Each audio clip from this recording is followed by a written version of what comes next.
الحمد لله نحمده ونستعينه ونستغفره ونؤمن به ونتوكل عليه ونعوذ بالله من شرور أنفسنا ومن سيئات أعمالنا من يهده الله فلا مضل له ومن يضلله فلا هادي له وأشهد أن لا إله إلا الله وحده لا شريك له وأشهد أن سيدنا وسندنا وحبيبنا ومولانا محمدا عبده ورسوله اللهم صل على محمد وعلى آل محمد كما صليت على إبراهيم وعلى آل إبراهيم إنك حميد مجيد اللهم بارك على محمد وعلى آل محمد كما باركت على إبراهيم وعلى آل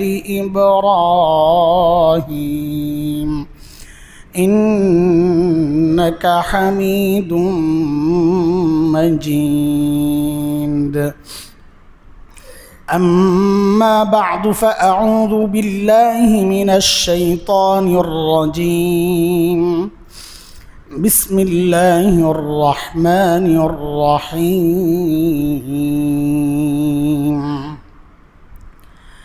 إن عدة الشهور عند الله 12 شهرا في كتاب الله يوم خلق السماوات والأرض منها 4 حرم ذلك الدين القيم فلا تظلموا فيهن أنفسكم وقاتلوا المشركين كافة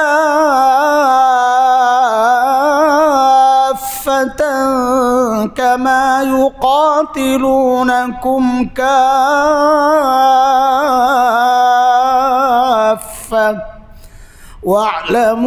واعلموا أن الله مع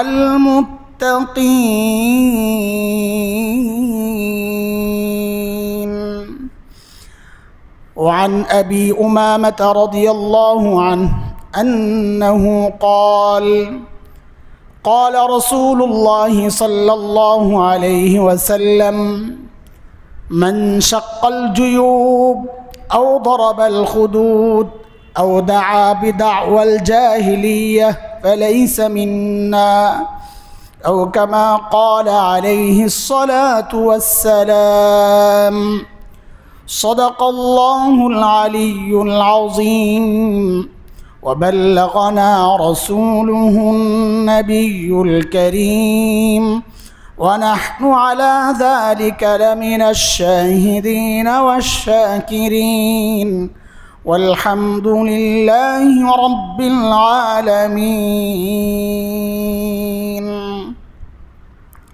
محترم حاضرين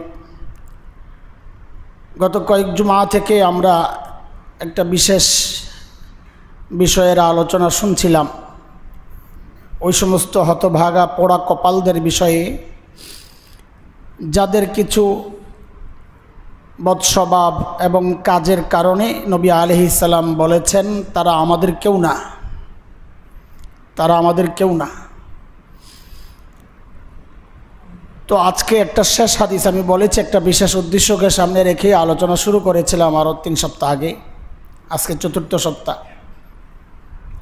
ওই হাদিসটাও আজকে পড়েছি। সেই বিষয়ে ঢোকার আগে যে আয়াতটা পড়েছি, এই আয়াতকে সামনে রেখে কিছু কথা বলে নিব ইনশাআল্লাহ, তারপরে ওই বিষয় আসবে। সূরা তওবা 36 নম্বর আয়াতটা তিলাওয়াত করছি। এই আয়াত সম্পর্কে, এই আয়াতে আল্লাহ সুবহানাহু ওয়া তাআলা বলেন, মাসের গণনা, ইন্না ইদ্দাতাশ শুহুর ইনদাল্লাহ, আল্লাহর কাছে মাসের গণনা হচ্ছে 12 মাস। এটা আল্লাহ কবে নির্ধারণ করেছেন, কবে? তো আল্লাহ বলেন, ইয়াউমা খালাকাস সামাওয়াতি ওয়াল আরদ, আমি আসমান জমিন যেদিন সৃষ্টি করেছি সেদিন থেকেই নির্ধারণ করে দিয়েছি মাস হবে 12টা। ওইভাবেই আল্লাহ তাআলা চাঁদ সূর্যকে সেটিং করেছেন যে এটা এই জায়গায় আসলে মাস শেষ হবে। প্রত্যেক দিনের আলাদা কক্ষপথ আছে, এটা আল্লাহ ওইভাবেই বানাইছেন দুনিয়া যখন বানাইছেন। তো এর মধ্যে 4টা মাস সম্পর্কে আল্লাহ বলতেছেন, মিনহা আরবাআতুন হুরুম, এই 4 মাস হচ্ছে সম্মানিত মাস, যে মাসে যুদ্ধ বিগ্রহ কিছুই করা যাবে না, এই মাসকে সম্মান দেখাতে হবে। এটা সেই সৃষ্টির শুরু থেকেই চলে আসছে। ওই 4 মাস কি কোরআনে তো আর এটা বলা নাই ওই 4 মাস কি। হাদিসে নবী আলাইহিস সালাতু ওয়াস সালাম ওই 4 মাসের ব্যাখ্যা দিয়েছেন। আচ্ছা বলেন, যদি হাদিস না থাকতো তাইলে আল্লাহ শুধু বলে গেছেন মিনহা আরবাআতুন হুরুম, ওই 12 মাসের মধ্যে 4 মাস সম্মানিত। এখন হাদিস যদি ওই 4 মাসের ব্যাখ্যা না দিত, আমরা কি করে জানতাম যে 4 মাস কোনটা? দেখি বলুক, ওরা কোরআন থেকে বের করে বলুক তো দেখি 4 মাস কোনটা। তাইলে ওই যে বিভ্রান্তরা নতুন ফিতনা পুরানি বাংলাদেশে খুব নতুনভাবে দেখা দিছে, হাদিস মানে না,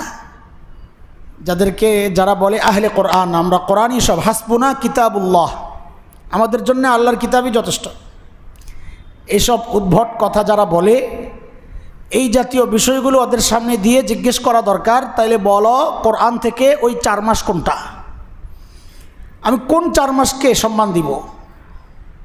আল্লাহ তাআলা যে বলেছেন, এমন অসংখ্য হাজারো দলিল আছে এই বিষয়ে। তো নবী আলাইহিস সালাতু ওয়াস সালাম ওই 4 মাসের ব্যাখ্যা দিয়েছেন, ওই 4 মাস কোনটা।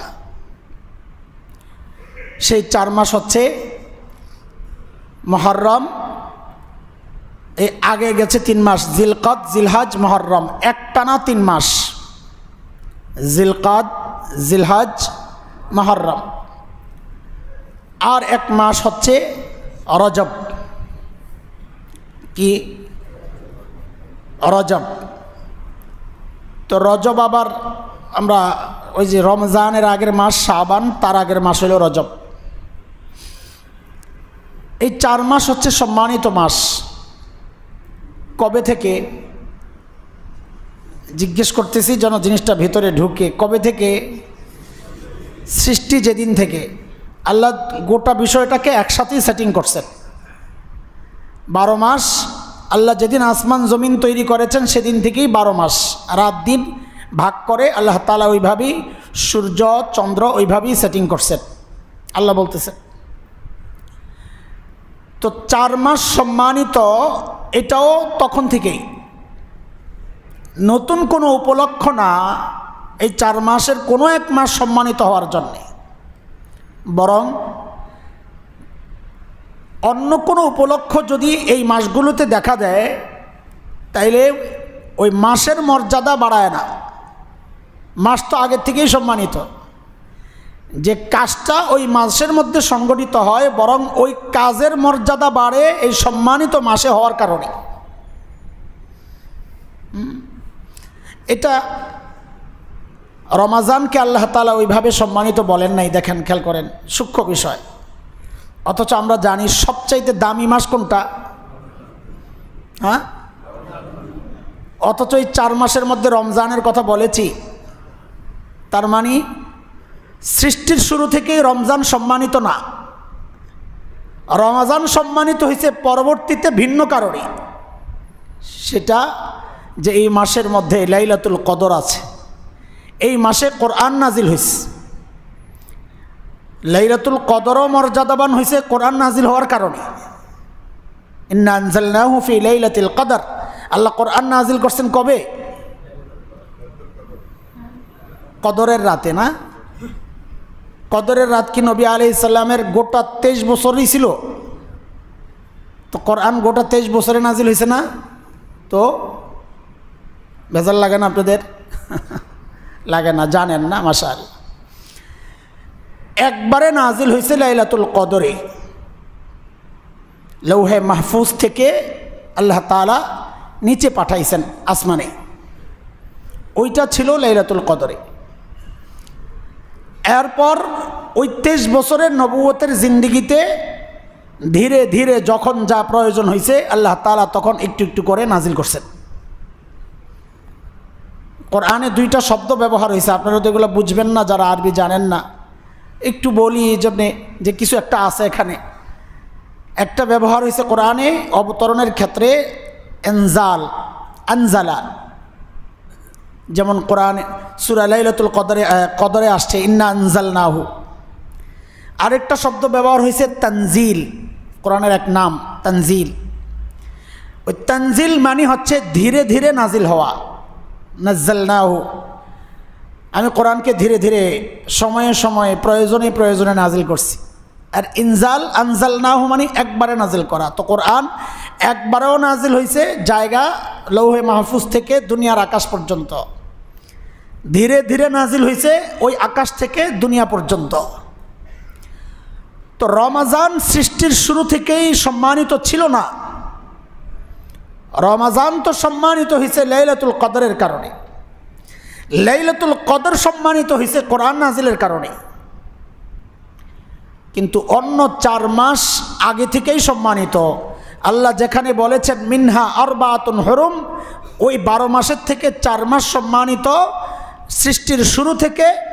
আর ওই 4 মাসের ব্যাখ্যা নবী দিয়েছেন যে এর মধ্যে রমজান নাই, তার মানে সৃষ্টির শুরু থেকেই রমজান সম্মানিত ছিল না, ভিন্ন কারণে রমজান সম্মানিত হয়েছে।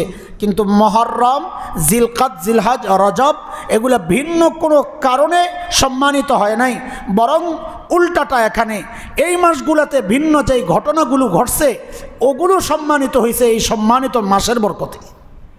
আমি কি পার্থক্যটা বুঝাইতে পারছি আপনাদেরকে? আলহামদুলিল্লাহ, তাইলে বোঝা সহজ হবে। ওই 4 মাসের মধ্যে একটা মাস হচ্ছে মুহররম মাস, অনেক সম্মানিত মাস। অন্যগুলোও সম্মানিত, কিন্তু মুহররমটা একটা আলাদা। হাদিসের শব্দগুলো দেখলেই বোঝা যায়। যেমন একটা হাদিস আসছে, নবী আলাইহিস সালাম বলেন, মুসলিম শরীফের রিওয়ায়েত, আফজালুস সিয়াম বা'দা রমাদান শাহরুল্লাহিল মুহররম ওয়া আফজালুস সালাহ সালাতুল লাইল ও কামা ক্বালা আলাইহিস সালাতু ওয়াস সালাম। নবী আলাইহিস সালাম বলেন, রমজানের পর রমজানের রোজা এগুলোর বরাবর কোনো রোজা হইতে পারে না, ফরজের বরাবর কোনো নফল হইতে পারে না। এটা মাথায় রেখেন, ফরজের বরাবর কোনো নফল হইতে পারে না। তো নবী আলাইহিস সালাম বলেন, রমজানের পর সবচাইতে দামি রোজা হচ্ছে আল্লাহর মাস মুহররমের রোজা। কার মাস? এটা আমি বলি না, এটা হাদিসের শব্দ। শাহরুল্লাহিল মুহররম, আল্লাহ নবী বলতেছেন আল্লাহর মাস মুহররমের রোজা হচ্ছে রমজানের পরের সবচাইতে দামি রোজা। একটু খেয়াল করছেন হাদিসের শব্দ? রমজান কার, মুহররম কার মাস? সম্মানিত হওয়ার জন্য কি আরও কিছু শব্দ লাগবে? হ্যাঁ, মুহররম কত দামি এটা বোঝার জন্য শব্দ কি আরও কিছু বাড়াইতে হবে? আর কি বাড়াবেন? আল্লাহর মাস নবী বলতেছেন, এই মাসটা কার? সবগুলোই আল্লাহর, কিন্তু যখন সম্বন্ধ হয় তখন এটা একটা আলাদা আলাদা কিছু বুঝায়। সহজে বুঝেন, যিনি রাষ্ট্রপ্রধান থাকেন রাষ্ট্রে, সমস্ত জনগণই তো তার। কিন্তু কোনো মজলিসে যদি কেউ রাষ্ট্রপ্রধান বা প্রধানমন্ত্রী, মাননীয় প্রধানমন্ত্রী যদি বলেন এই লোকটা আমার, কি অর্থ? সারা দেশের মানুষ কার? ওনাদেরই তো। তো আলাদা করে যখন একজনকে বলে এই লোকটা আমার, তাইলে অন্য সবার থেকে এই লোক আলাদা হইল কি না? অথচ অর্থ যদি ধরেন সারা দেশের মানুষই তো ওনার, কিন্তু ওই আলাদা করে বলার কারণে সবার থেকে সে আলাদা হয়ে গেছে। 12 মাসই তো আল্লাহর, কিন্তু নবী আলাইহিস সালাম এই মুহররমকে আলাদা করে আল্লাহর মাস বলার কারণে মুহররমের মর্যাদা আলাদা বেড়ে গেছে। রোজার বিষয়টা পরে আসতেছে, আমি শুধু এতটুকু বোঝানোর জন্যে যে মুহররম কত দামি মাস, যে মাসকে নবী আলাইহিস সালাম আল্লাহর মাস বলে সম্বন্ধ করেছেন।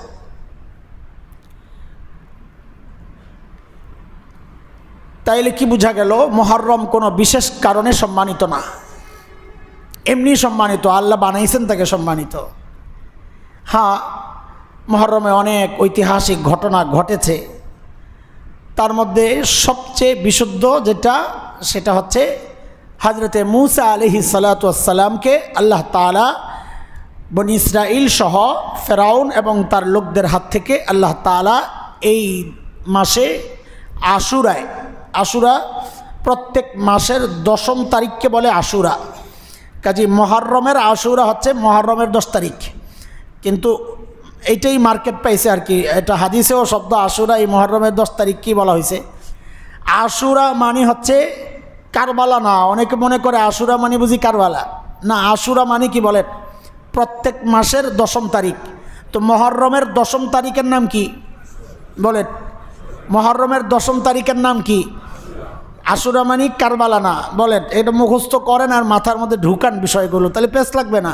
আমরা গোড়া থেকে গলত করতে করতে সামনে যা যায় সবই গলত হয়ে যায়, ঠিক না? তো এখন বলেন, আশুরা কাকে বলে? আমরা মুহররমটাই বলি। মুহররমের কয় তারিখকে বলবে আশুরা? আশুরা মুহররমের 10 তারিখকে বলে, বা 10 তারিখ হলো আশুরা। তো আশুরা মানে কি না? কারবালা না। আশুরা মানে কারবালার ঘটনা না। আশুরা কেন্দ্রিক দেখবেন আপনারা অনেক কিছু শুনবেন। কি কি? এই দিনে আল্লাহ তাআলা আদম আলাইহিস সালাম বানাইছেন, আসমান জমিন বানাইছেন, এই দিনে কিয়ামত হবে, হযরত নূহ আলাইহিস সালামের কিস্তি আইসা এই দিনে পাহাড়ের সাথে লাগছে, এই দিনে হযরতে ইউনুস আলাইহিস সালামকে আল্লাহ তাআলা মাছের পেট থেকে বাঁচাইছেন। আরও যে কত ঘটনা আছে সুবহানাল্লাহ। এই সবগুলো একেবারেই জাল টাইপের জয়ীফের মধ্যে স্তর আছে অনেক। এগুলো একেবারে সাংঘাতিক ধরনের জয়ীফ কথাবার্তা। সবচেয়ে বিশুদ্ধ কথা এই সংক্রান্ত, সেটা হচ্ছে হযরতে মূসা আলাইহিস সালাম এবং বনী ইসরাইলের মুক্তি পাওয়া। ফেরাউনের হাত থেকে আল্লাহ তাআলা এই দিনে হযরতে মূসা আলাইহিস সালামকে মুক্ত করেছেন। এটা হচ্ছে এই দিনের সবচাইতে বিশুদ্ধ ঘটনা। এটা কোত্থেকে আসছে? ওই যে নবী আলাইহিস সালাম যখন মদিনায় গেছেন, তো যায়া দেখছেন যে ইহুদিরা এই দিনে রোজা রাখে। কোন দিনে? আশুরার দিনে। বলেন, কারবালার দিনে না। বলেন, ওটা মাথা থেকে সরাত। আশুরার দিনে গিয়ে দেখেন যে নবী আলাইহিস সালাম দেখেন যে কারা রোজা রাখে। নবী আলাইহিস সালাম মদিনায় যখন গেছেন, মদিনায় কত বছর? 10 বছর। আহা, দেখছেন আমাদের হালত। নবীরে মহাব্বত করি, হোসেনের জন্য জীবন দেই। নবী আলাইহিস সালাম মদিনায় কয় বছর ছিলেন ওইটা জানা নাই, অথবা আছে মনে নাই, চর্চা নাই, যে সিরাতের চর্চা নাই। এটা আমাদের বড় দুর্ভাগ্য। নবী আলাইহিস সালাম মদিনায় কতদিন ছিলেন? 10 বছর। মক্কায় 13 বছর। আচ্ছা, ওই 10 বছরের শুরুর দিকের কথা এটা। মদিনায় গিয়েই তো দেখছেন ইহুদিরা রোজা রাখে, না পরে দেখছেন? আরে পরে মদিনায় ইহুদি আসবে কোত্থেকে? সর্বশেষ হচ্ছে বনু কুরাইজারে মদিনা থেকে নবী আলাইহিস সালাম বিতাড়িত করেছেন। সেই বনু কুরাইজার ঘটনা খন্দকের যুদ্ধের দিনই। খন্দক থেকে ফেরত এসেই জিবরাইল আলাইহিস সালাম, এখনও জিবরাইল আলাইহিস সালামের ঘোড়ার মধ্যে ধুলা, পোশাকে গায়ে ধুলা, আমরা তো দেখি নাই, নবী দেখছেন, নবী বলেছেন। ওই অবস্থায় নবী আলাইহিস সালাম জোহরের নামাজ পড়ছেন মদিনায়। অন্যদেরকে বলছেন আমরা বনু কুরাইজার ওখানে যায়া আসর পড়ব, তো চলো ওখানে দ্রুত। কত দ্রুত চলে গেছেন, কারণ বনু কুরাইজা এই খন্দকের যুদ্ধ চলাকালীন তারা বেঈমানি করছে, তারা যে চুক্তি লঙ্ঘন করছে, গোপনে গোপনে মুসলমানদের বিরুদ্ধে কাফেরদের সাথে যোগাযোগ তারা রাখছে। বিভিন্ন কৌশলের কারণে পারে নাই সহযোগিতা করতে, কিন্তু গাদ্দারিটা প্রকাশ পাওয়া গেছে। এই জন্য নবী আলাইহিস সালাম সিদ্ধান্ত নিয়েছেন যে না, মদিনায় শেষ ইহুদিদের শেষ গোত্র বনু কুরাইজা, এদেরকেও বিতাড়িত করতে হবে। সেটা তো 5ম হিজরির শেষের ঘটনা, তার মানে আরও 5 বছর রয়ে গেছে। তাহলে নবী আলাইহিস সালাম মদিনায় যায়া ইহুদিদেরকে রোজা রাখা অবস্থায় পাইছেন কখন? মদিনার জীবনের শুরুর দিকে না শেষের দিকে? শুরুর দিকে। তাইলে 10 বছর ধরলাম। কারবালার ঘটনা নবী আলাইহিস সালামের দুনিয়া থেকে বিদায় নেওয়ার প্রায় 60 বছর পর। তাহলে আগের 10 আর 60 মিললে কত? তার মানে আশুরার দিনের ফজিলত সম্পর্কে আমরা যে হাদিসটা শুনতে চাচ্ছি বা শুনবো এখন ইনশাআল্লাহ, সেই কথাগুলো, সেই ঘটনাগুলো কারবালার কয় বছর আগের ঘটনা? প্রায় 70 বছর। প্রায় লাগান কত বছর? প্রায় 70 বছর। এই প্রায় 70 বছর আগেই নবী জিজ্ঞেস করতেছেন ইহুদিদেরকে যে এই দিনে তোমরা কেন রোজা রাখো? নবী কিন্তু রোজা রাখতেন এই দিনে আগে থেকেই। রমজানের রোজা ফরজ হওয়ার আগে এই দিনে রোজা রাখা হইতো, আশুরার দিনে আগে থেকেই। তো নবী আলাইহিস সালাম জিজ্ঞেস করছেন তোমরা এই দিন কেন রোজা রাখো? তো ইহুদিরা জবাব দেয় শুকরিয়া, আল্লাহর শুকরিয়া আদায়। কিসের শুকরিয়া?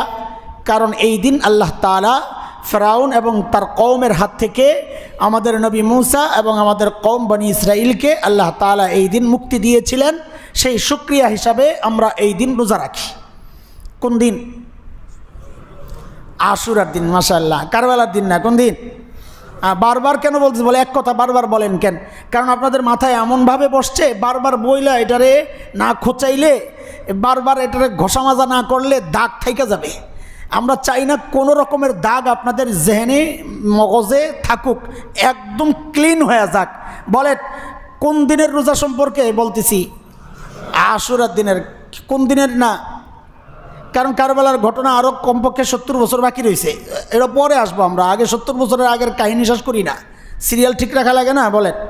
আচ্ছা, তো ইহুদিরা যখন এই কথা বলল, তো নবী আলাইহিস সালাম বলেন তাইলে আমরাও রোজা রাখবো। কারণ নবী মূসা আলাইহিস সালাতু ওয়াস সালামের বিষয়ে তোমরা আনন্দ প্রকাশ করতেছো, আরে তিনি তো আমার ভাই। প্রত্যেক নবীরা কি ছিলেন? ভাই। তিনি তো আমার ভাই, ভাইয়ের জন্যে ভাইয়ের দরদ, ভাইয়ের সম্পর্ক, ভাইয়ের অধিকার আরও বেশি। হ্যাঁ, তা আমি এই শুকরিয়া রোজা রাখবো, এটা আমার বেশি অধিকার। তো নবী আলাইহিস সালাম সবাইকে বলছেন যে এই দিন আমরা রোজা রাখবো। মূসা আলাইহিস সালামকে মুক্তি, বনি ইসরাইলকে মুক্তি, এই শুকরিয়া হিসাবে আমরাও রোজা রাখব। কিন্তু কয়েক বছর রাখার পর নবী আলাইহিস সালাম দেখলেন একটা আমল এমন করতেছি যেটা আমাদের আমল ইহুদিদের সাথে মিলে যায়, ইহুদিদের আমলের সাথে মিলে যায়। মুসলমান খুব সূক্ষ্মভাবে বিষয়টা উপলব্ধি করার চেষ্টা করেন। একটা রোজা, রোজা কি ইবাদত না? ইবাদত না? হ্যাঁ, কেমন ইবাদত? অনেক দামি ইবাদত। সব ইবাদতের বিনিময় আল্লাহ তাআলা ফেরেশতাদের মাধ্যমে দিয়ে দিবেন। রোজা একমাত্র ইবাদত, যে ইবাদত সম্পর্কে হাদিসের কথা নবী আলাইহিস সালাম বলেন, আল্লাহ বলেন আস-সাওমু লি ওয়া আনা আজজি বি। আল্লাহ বলেন রোজা আমার, আর রোজার বিনিময় আমি নিজ হাতে বান্দাকে দিয়ে দিব। তো কেমন ইবাদত রোজা? অনেক দামি ইবাদত। নামাজের পর সবচেয়ে গুরুত্বপূর্ণ ইবাদত হচ্ছে রোজা। সেই রোজা ইহুদিদের সাথে মিলে যায়। ইবাদতের বাহিরের জিনিস বলছি না, ইবাদতের মধ্যে অন্যতম গুরুত্বপূর্ণ একটা ইবাদত রোজা। সেই রোজা ইহুদিদের আমলের সাথে মিলে যায়, এটা নবীর ভালো লাগতেছে না। আমি কি জায়গাটা বের করতে পারছি? আপনাদেরকে চিন্তার জায়গাটা বের করতে পারছি? কিসের ব্যাপারে নবীর ভালো লাগতেছে না? ইবাদত কাদের সাথে মিলে যায়? ইহুদিদের সাথে ইবাদত মিলে যায়, তাও জানতেন ইবাদত না, রোজার মতো দামি ইবাদত ইহুদিদের সাথে মিলে যায়। এই চিন্তায় নবীর ভালো লাগতেছে না। আহা, সেই নবীর উম্মতেরা ইবাদত তো দূরের কথা, জীবনের প্রতিটা মুহূর্ত এখন ভাল লাগবে না কেন? ওদের মতো না করলে মুসলমানের ভাল লাগে না। আমার চুল ওদের মতো না বানাইলে আমার ভাল লাগে না, আমার চেহারা ওদের মতো না বানাইলে আমার ভাল লাগে না, আমার শার্টটা ওদের মতো না পরলে আমার ভাল লাগে না, ওদের লোগো ব্যবহার না করলে আমার ভালো লাগে না, ওদের স্টাইল ব্যবহার না করলে আমার ভালো লাগে না, ওদের মতো প্যান্ট না পরলে, ওদের ব্র্যান্ডের জিনিস না পরলে আমার ভালো লাগে না। হায় মুসলমান! অথচ নবীর কাছে ইবাদতটাও ভালো লাগতেছিল না ইহুদিদের সাথে মিলে যাওয়ার কারণে। কিন্তু ইবাদত তো ছাড়া যাবে না। তো নবী কি করছেন? নবী আলাইহিস সালাম বলছেন, নিজের আরজি পেশ করছেন, আকাঙ্ক্ষা, যে আগামী বছর যদি আমি বেঁচে থাকি তাইলে এর সাথে আরেকটা রোজা আমি মিলে আনিব। কার সাথে? মাশাআল্লাহ, আশুরার রোজার সাথে। কোন রোজার সাথে? না, কারবালার রোজার সাথে না। তো মাশাআল্লাহ, আশুরার রোজার সাথে আরেকটা রোজা মিলে আনিব। তো আশুরা কয় তারিখ? মুহররমের যে কোনো মাসের, কিন্তু আমাদের কাছে পরিচিত যেটা ওইটাই বলি। মুহররমের 10 তারিখ আশুরা, আরেকটা মিলাইলে হয় আগের দিন মিলবে, না হয়। তার মানে নবী আলাইহিস সালাম চাইছেন 9-10 অথবা 10-11 এই দুইটা রোজা। তো নবী আলাইহিস সালামের আর রাখা হয় নাই, কিন্তু যেহেতু নবী চেয়েছেন এমনটা, সাহাবা একরাম ওইটা আমল করছেন, যার কারণে এখন এইটাই সুন্নত হয়েছে, নবীর চাওয়াটাই সুন্নত হয়েছে। কেউ যদি একটা রাখে ওটাও দোষের না, নবীর আকাঙ্ক্ষা যেটা পুরা হয়, দুইটা রাখলে ভালো হয়। একটার সওয়াব তো আলাদা, এটা সওয়াবের কথা আছে, আরেকটা করলে যে ওই রকম সওয়াব হবে এটা বলা নাই। তবে নবী আলাইহিস সালামের চাওয়াটা কি হয়? পুরা হয়। সওয়াব কিন্তু এই একটাই, বেশি সওয়াব যেটা ওইটা শুধু 10 তারিখেরটা। বেশি সওয়াব কত ওইটা একটু মাথায় রাখেন তো সামনের কথাগুলো বুঝতে সহজ হবে।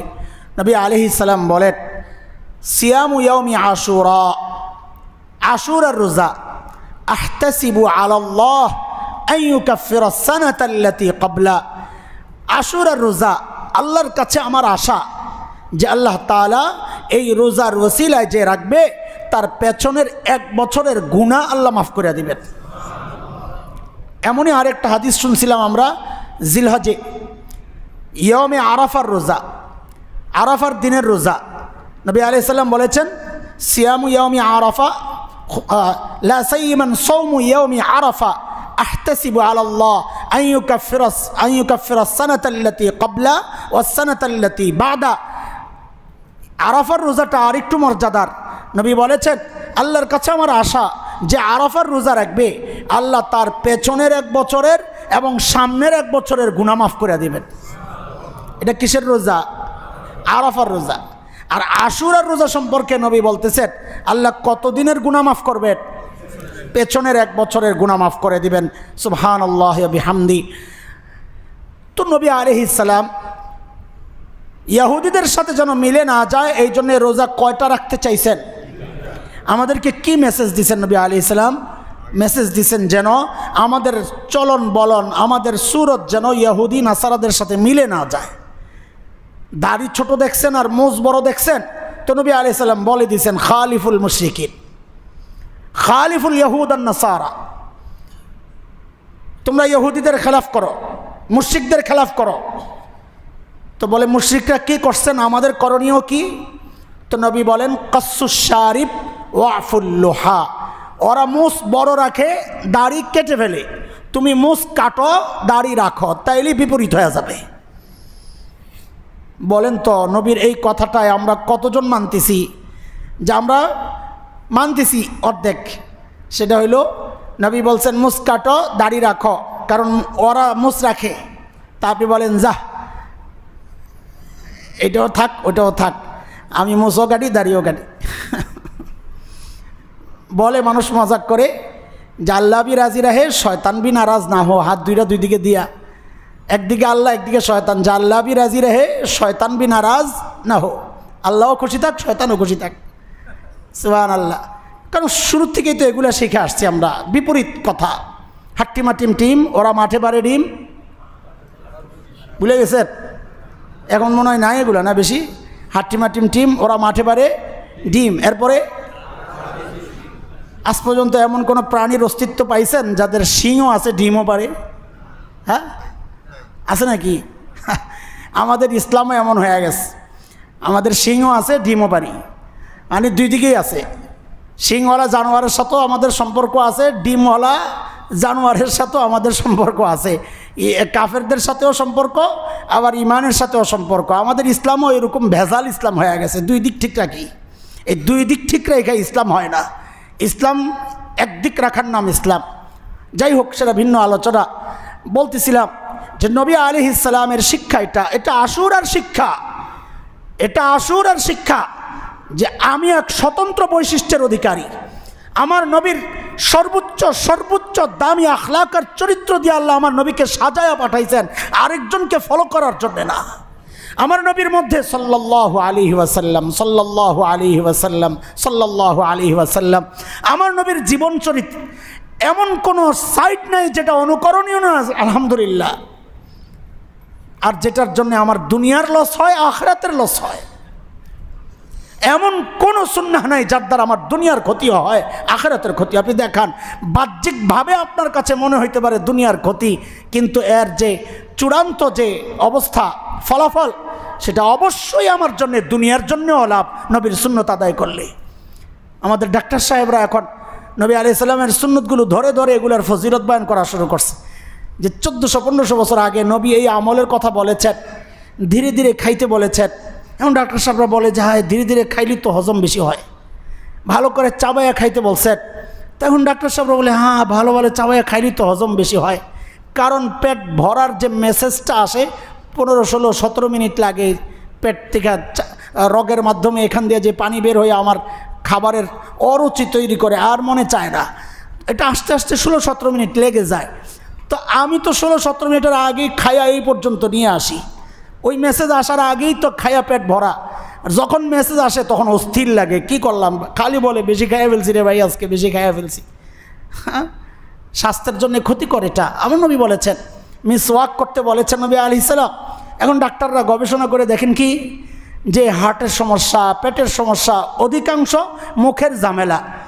ওই দরজার মধ্যে ময়লা থাকলে যারাই ভেতরে ঢুকবে, ময়লা নিয়ে ঢুকবে না? ময়লা নিয়ে ঢুকবে। শরীরের সমস্ত শরীরের দরজা তো একটাই, ঢুকার দরজা কি একটা, আল্লাহ তাআলার কুদরত এটা দিয়েই ঢুকে যা ঢুকার। এটাকে সাফ রাখলে যা ঢুকবে ফ্রেশ ঢুকবে।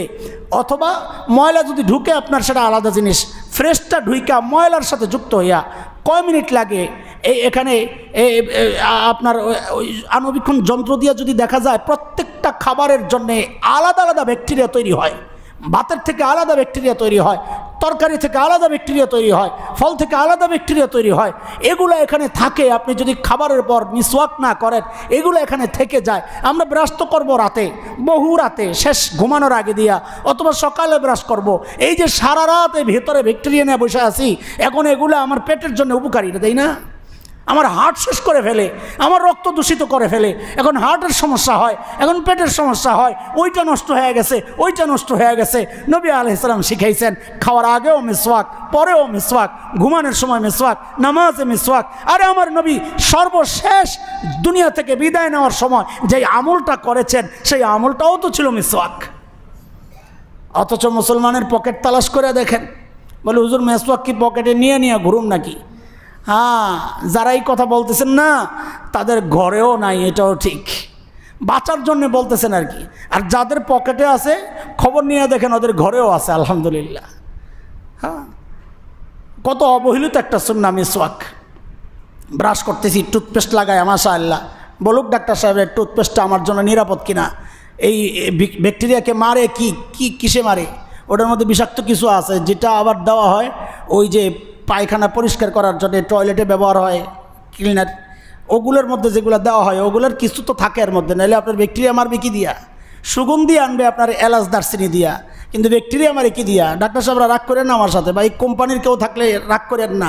আমরা তো সুন্নাহ উৎসাহিত করার জন্য এই কথাগুলো বলতেছি। তো আমার নবী বলেছেন, জীবনের সব বিষয়ে ওরা যেটা করে আমি করব না। এমনকি ইবাদতের ক্ষেত্রেও নবী চিন্তা করছেন, আমার রোজা ওদের সাথে মিলে যাচ্ছে। আরে ভাই, আপনি আশুরার শিক্ষা চান, আশুরার শিক্ষা শুধু কারবালা না, এটা তো 70 বছর পরে আসতেছি আমরা। আশুরার শিক্ষা তো এটা। আমার একটা স্বতন্ত্র জীবন ব্যবস্থা আছে, আমার নবীর চরিত্র সুন্নাহ হচ্ছে সারা দুনিয়ার চরিত্র আর আখলাক স্বভাব চলার যে সিস্টেম, আমার নবীরটা হচ্ছে সর্বোত্তম। কারণ এটা আমার স্বীকৃতি না, আল্লাহ তাআলা স্বীকৃতি দিয়ে বলেছেন ওয়া ইন্নাকা লাআলা খুলুকিন আযীম। আল্লাহু আকবার। নবী আমি আপনাকে পাঠাইছি সর্বোচ্চ উন্নত চরিত্র দিয়ে। সুবহানাল্লাহ। আর আমাদেরকে কি বলেছেন? লাকাদ কানা লাকুম ফি রাসূলিল্লাহি উসওয়াতুন হাসানা। তুমি আদর্শ খোঁজো, ওই দুনিয়ার মানুষকে আদর্শ না বানায়া তোমার জন্য উত্তম আদর্শ হচ্ছে মুহাম্মদুর রাসূলুল্লাহ সাল্লাল্লাহু আলাইহি ওয়াসাল্লাম। আল্লাহু আকবার। আল্লাহ তাআলা আমাদেরকে সুন্নাহ দিয়া জীবন সাজানোর তৌফিক দান করেন। এরপর আসি আমাদের 70 বছর পরে যাই, মাঝখানে অনেক কিছু বাদ দিই। এবার 70 বছর পরে কোথায়? এবার আসেন, আপনাদের কারবালা আইছে তো। আল্লাহ, ওই যে হাদিস শোনাইতেছিলাম আপনাদেরকে, আপনারাই আগে আমাকে বলেন,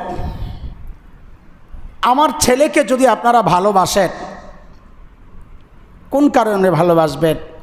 তার মারাত্মক কিছু বৈশিষ্ট্যের কারণে না আমার সন্তানের কারণে? আমার কারণে। মাশাআল্লাহ। হযরত হোসাইনকে যদি ভালোবাসেন, কোন কারণে ভালোবাসবেন?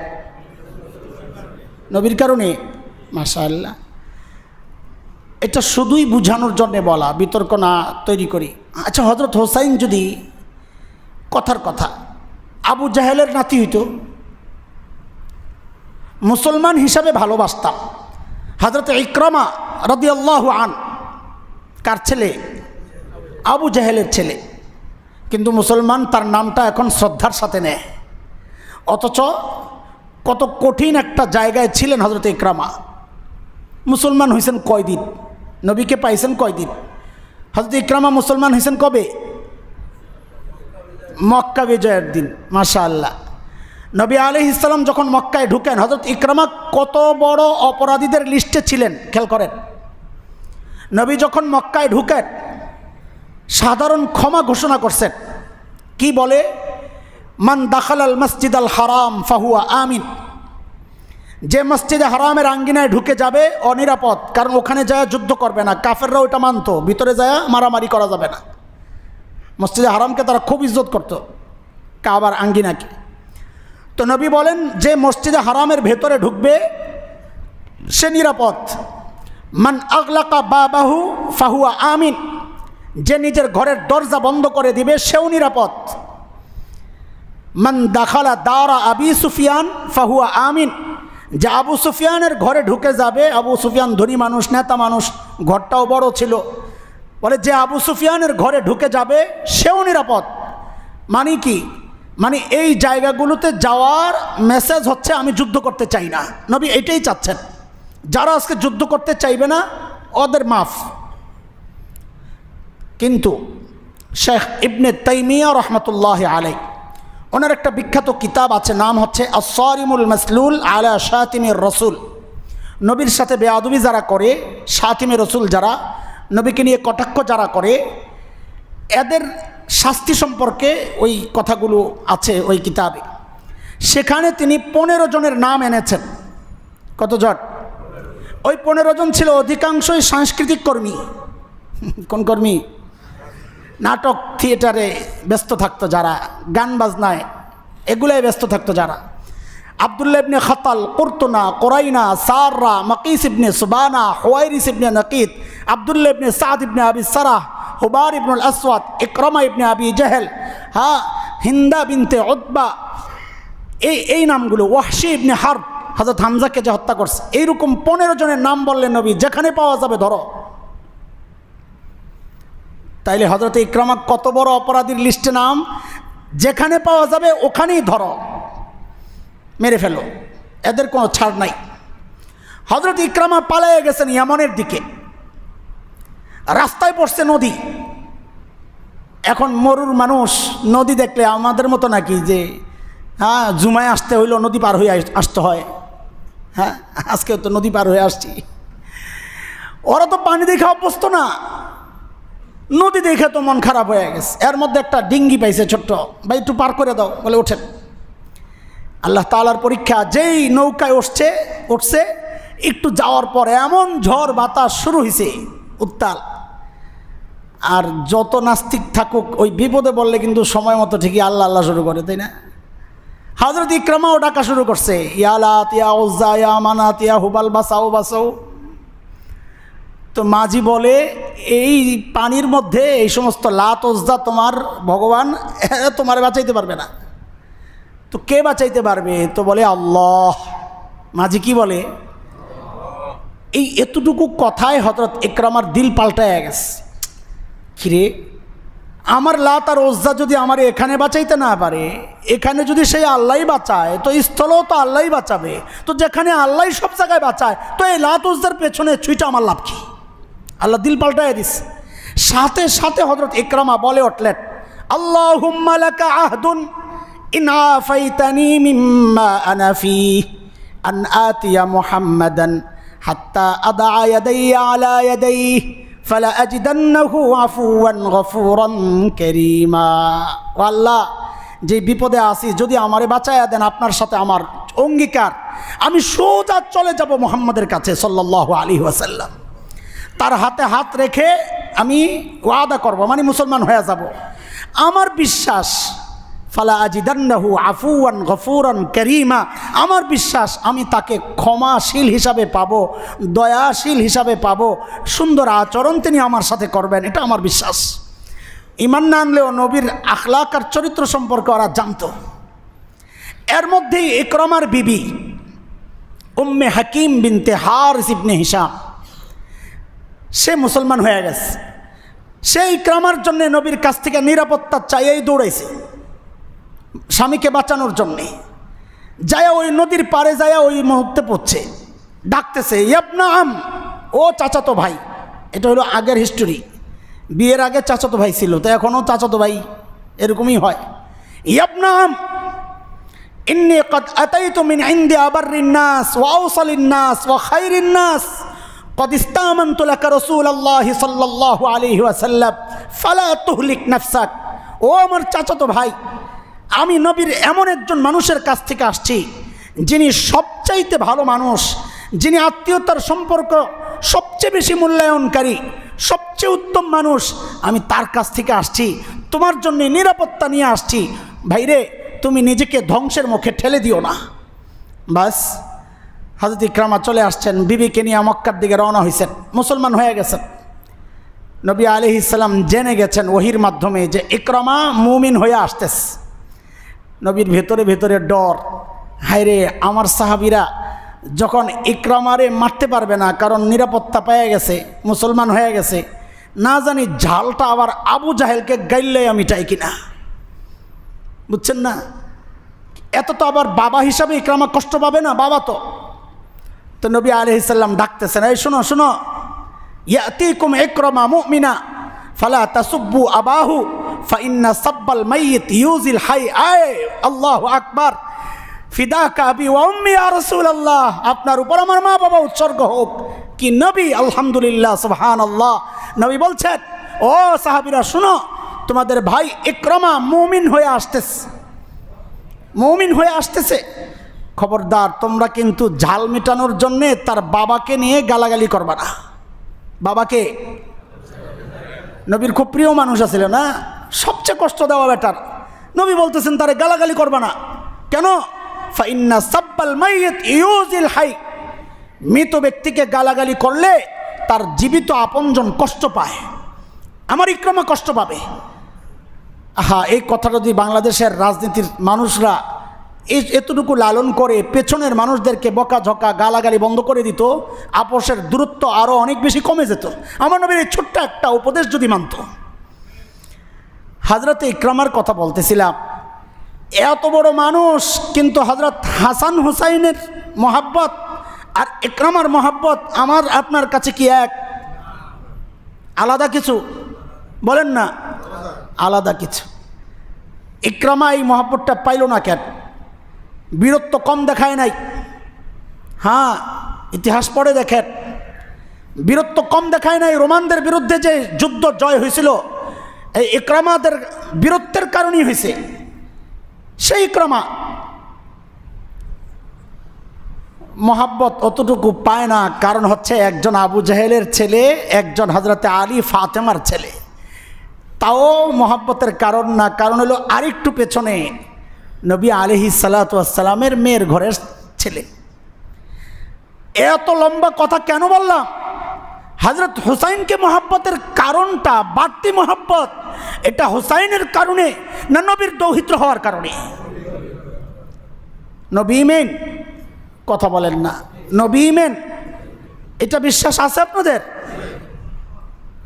মাশাআল্লাহ। তাইলে সেই হুসাইনের মোহাব্বতের নামে নবীর হুকুম আর নির্দেশকে অমান্য করা কি বুঝাইতে চান আপনি? হুসাইনের মোহাব্বতের নামে কেউ যদি নবীর মোহাব্বতকে অস্বীকার করে, নবীর বিধান আর সিস্টেমকে পদদলিত করে, কোন রকমের তোয়াক্কা না করে, আল্লাহর বিধানের কোনো তোয়াক্কা না করে, বুঝতে হবে এগুলা নিজেদের ধান্দা ছাড়া কিচ্ছু না, এখানে মোহাব্বতের কোনো বিষয় নাই। আপনি হুসাইনের মোহাব্বতে রেলি বের করেন, শুরু হয়ে গেছে ঢোলবাদ্য। কালকে দেখছি আস্তানা বানাইছে বেরিবাদে, মাশাআল্লাহ, সাজাইতেছে। যুদ্ধ এখান থেকে পরিচালিত হবে, কারবালার যুদ্ধ পরিচালিত হবে। বড় বড় ফ্ল্যাগ বানাইতেছে লম্বা। আবার আমাদের দিক দিয়েই তো যায় হোসনে জালান থেকে মোহাম্মদপুর। আমাদের বড় দুর্ভাগ্য, অবরোধ হইলেও আমরা শিকার হই, আবার আশুরার মিছিলেও আমরাই শিকার হই, আবার এই বৃষ্টি মিষ্টি আইলেও আমরা আটকাইয়া যাই। আমাদের বড় সমস্যায় আছে, আল্লাহ তাআলা আমাদেরকে বাঁচান। মিছিল তো দিক দিয়েই যাবে, জোহর আসর মাগরিব সব বাদ। হুসাইনের মোহাব্বতে আমরা নিজেদেরকে কষ্ট দিচ্ছি, নামাজের কি দরকার? খেয়াল করেন, হুসাইনের মোহাব্বতে এত কিছু করছি তো নামাজের কি দরকার? হুসাইন আমাদেরকে পার করে দিবে, এটা মুশরিকদের কথা।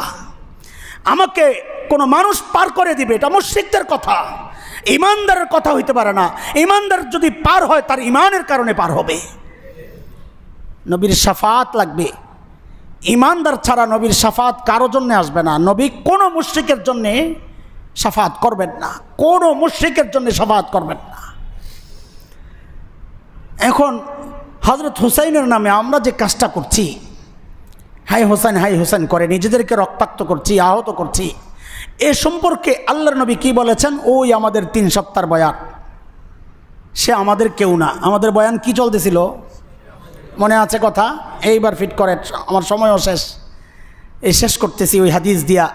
নবী আলাইহিস সালাম বলেন, আহারে, নবী বলেন, মান শাক্কাল জুয়ুব, আরবিতে জুয়ুব বলে জামার এই মাঝখানের ফাঁকাটা যদি আমরা মাথা ঢুকাইছি, এটা যে ব্যক্তি নিজের এই কাপড় ছিঁড়ে, আও দরাবাল খুদুদ, চেহারায় বুকে আঘাত করে, আও দাআ বিদাওয়াল জাহিলিয়া, অথবা ওই যে জাহিলি সমাজ ছিল ইসলামের আগে, ওদের মতো মৃতদেরকে নিয়ে নিয়ে আর্তনাদ করে, চিৎকার চেঁচামেচি করে, তো নবী বলেন ফালাইসা মিন্না, এরা যাই করুক এরা কিন্তু আমাদের কেউ না। নবী বলতেছেন আমাদের কেউ না, আর তুমি মনে করতেছো হুসাইনের আশেক হইয়া তুমি জান্নাতে চলে যাবা। নবী যদি বলেন কেউ না, সেখানে হুসাইনও বলবে তুইও কেউ না। মনে করো না নবী বলবেন আমার কেউ না, আর হোসাইন দাঁড়ায় যাবেন, নানাজি আপনার কেউ না হইলো আমার কেউ, আমার জন্য এরা হাই হোসাইন হানিসন করছে, আমি জান্নাতে নিয়ে যাব। আরে হোসাইনও জান্নাতে যাবেন যে আমার নবীর সুপারিশই তো যাবেন। সর্বপ্রথম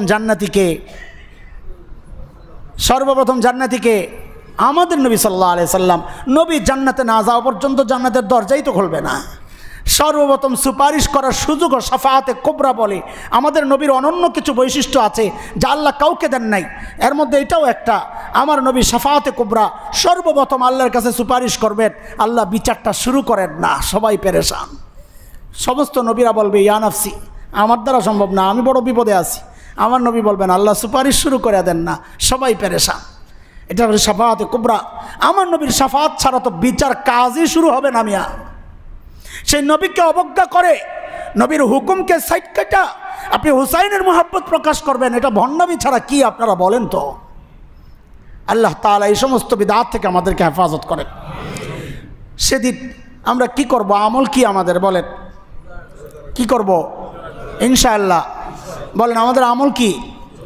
রোজা রাখা। ইনশাআল্লাহ আমরা আশুরায় রোজা রাখবো ইনশাআল্লাহ। আজকে কয় তারিখ? 11। ইংরেজি আজকে কয় তারিখ? 11। তো আমরা হয় 16, 17 অথবা 17, 18 রোজা রাখবো নাকি ইনশাআল্লাহ? হ্যাঁ, এর মধ্যে আরও একদিন পরে আরও 3টা রোজা আছে, 13, 14, 15, আরও 2 দিন পর। সেগুলো নবী আলাইহিস সালাম প্রতি মাসে রাখতেন, আমরা সেই রোজাগুলোও রাখবো। সোমবার নবী রোজা রাখতেন, আমরা রাখবো। বৃহস্পতিবার নবী রোজা রাখতেন, আমরা রাখবো। নবী আলাইহিস সালাম যেই দিন রোজা রাখছেন আমরা চেষ্টা করবো ওই দিনগুলোতে রোজা রাখতে ইনশাআল্লাহ। এটাই আমল। আমাদের নবী যা করেছেন, যা করতে বলেছেন ওইটাই সুন্নাহ, যা করতে নিষেধ করেছেন ওইটা অবশ্যই বর্জনীয়। এই আশুরাকে কেন্দ্র করে সমাজে যত রকমের কার্যকলাপ হয় সব থেকে আমরা নিজেদেরকে আলাদা গুটায় নেব ইনশাআল্লাহ। এগুলো দেখতেও যাব না, গুনাহ করব না, গুনার দর্শকও হব না, বলেন ইনশাআল্লাহ। ঠিক আছে ইনশাআল্লাহ। এই তাজিয়ার মিছিল বেরিয়েছে, চল একটু দেখে আসি, না আমরা যাব না, বলেন ইনশাআল্লাহ। কেন? যে গুনাহ করবো না, গুনার কাজ দেখতেও যাব না। কেউ গুনাহ করতেছে, জিনা যে করে ওইটা যেমন হারাম, ওইটা দেখাও তো হারাম, নাহলে তো বসে বসে মোবাইল আপনি দেখতে পারতেন না? নাউজুবিল্লাহ। যারা করতেছে গুনাহ তো তাদের হইতেছে, তা আপনার কি সমস্যা? সমস্যা এটাই, গুনাহ করা যেমন হারাম, গুনাহ দেখাও হারাম। বলে গুনাহ করা যেমন হারাম, ইচ্ছা করে গুনাহ দেখাও হারাম। তো ওইটা যদি গুনার কাজ হয় তাহলে ওটা দেখা গুনাহ হবে কি না? বলেন না, দেখা গুনাহ হবে? হবে ইনশাআল্লাহ। হ্যাঁ, আমরা বেঁচে থাকবো তো ইনশাআল্লাহ। ইনশাআল্লাহ আমরা গুনাহ করব না, গুনাহ দেখবো না, সাক্ষীও হব না। আমরা রাখবো যা, করবো যা, কি সেটা? রোজা রাখবো। এবং আশুরার সবচেয়ে বড় শিক্ষা যেটা, সেটা হচ্ছে আমরা আমাদের জীবনকে কি দিয়ে সাজাবো ইনশাআল্লাহ। তাইলে আর নবী বলবেন না ফালাইসা মিন্না, তুমি আমাদের কেউ না। সুন্নাহ দিয়া জীবন সাজাইলে হাসরে ওই সুন্নতের সুরতেই উঠবো, বলা লাগবে না আমি ওই দল করি, আমার পোশাক দেখলেই বোঝা যাবে কোন দল করি। ঠিক আছে ইনশাআল্লাহ। আল্লাহ তাআলা আমাদেরকে সমস্ত রকমের দিন মনে করে করা বাড়তি কাজগুলো মানে বেদাত থেকে আল্লাহ আমাদেরকে হেফাজত করেন, সুন্নাহ দিয়া জীবনকে সাজানোর তৌফিক দান করেন। আমিন। ওয়া আখিরু দাওয়ানা আলহামদুলিল্লাহি রাব্বিল আলামিন।